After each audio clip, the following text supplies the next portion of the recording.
Daphne, it's been 2 years. And Lady Whistledown has only been publishing for 3 months, so I hardly see how we can lay the blame at her door. I'll lay the blame wherever I choose, Violet muttered. Daphne's fingernails bit her palms as she willed herself not to make a retort. She knew her mother had only her best interests at heart. She knew her mother loved her. And she loved her mother, too. In fact, until Daphne had reached marriageable age, Violet had been positively the best of mothers. She still was, when she wasn't despairing over the fact that after Daphne she had 3 more daughters to marry off. Violet pressed a delicate hand to her chest. She cast aspersions on your parentage. No, Daphne said slowly. It was always wise to proceed with caution when contradicting her mother. Actually, what she said was that there could be no doubt that we are all legitimate. Which is more than one can say for most large families of the ton. She shouldn't have even brought it up, Violet sniffed. Mother, she's the author of a scandal sheet. It's her job to bring such things up. She isn't even a real person, Violet added angrily. She planted her hands on her slim hips, then changed her mind and shook her finger in the air. Whistledown, ha! I've never heard of any Whistledowns. Whoever this depraved woman is, I doubt she's one of us. As if anyone of breeding would write such wicked lies.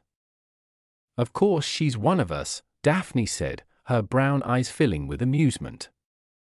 If she weren't a member of the ton, there is no way she'd be privy to the sort of news she reports. Did you think she was some sort of imposter, peeking in windows and listening at doors?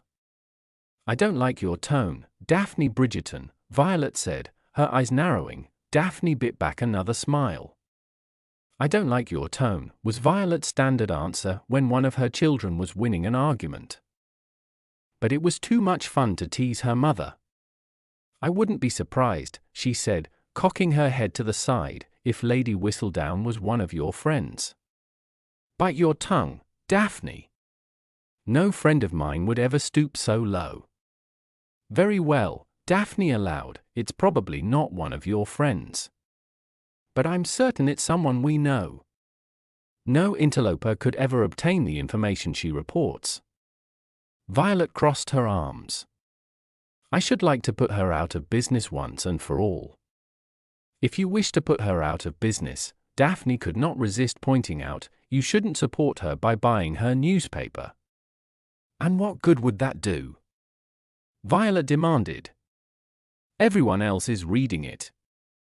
My puny little embargo would do nothing except make me look ignorant when everyone else is chuckling over her latest gossip. That much was true, Daphne silently agreed.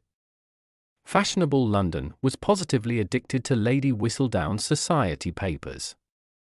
The mysterious newspaper had arrived on the doorstep of every member of the ton 3 months earlier. For 2 weeks it was delivered unbidden every Monday, Wednesday, and Friday.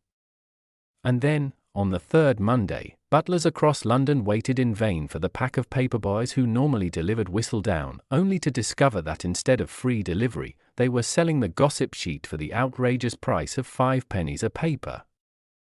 Daphne had to admire the fictitious Lady Whistledown's savvy. By the time she started forcing people to pay for their gossip, all the ton was addicted.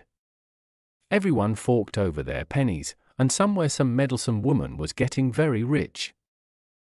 While Violet paced the room and huffed about this hideous slight against her family, Daphne looked up to make certain her mother wasn't paying her any attention, then let her eyes drop to peruse the rest of the scandal sheet. Whistledown, as it was now called, was a curious mix of commentary, social news, scathing insult, and the occasional compliment. What set it apart from any previous society news sheets was that the author actually listed her subjects' names in full. There was no hiding behind abbreviations such as Lord S. and Lady G. If Lady Whistledown wanted to write about someone, she used his full name. The ton declared themselves scandalized, but they were secretly fascinated. This most recent edition was typical Whistledown. Aside from the short piece on the Bridgertons, which was really no more than a description of the family. Lady Whistledown had recounted the events at the previous night's ball. Daphne hadn't attended, as it had been her younger sister's birthday, and the Bridgertons always made a big fuss about birthdays.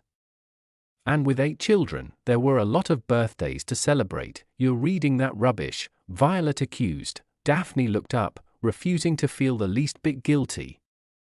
"It's a rather good column today." Apparently Cecil Tumberly knocked over an entire tower of champagne glasses last night. "Really?" Violet asked, trying not to look interested. Daphne replied.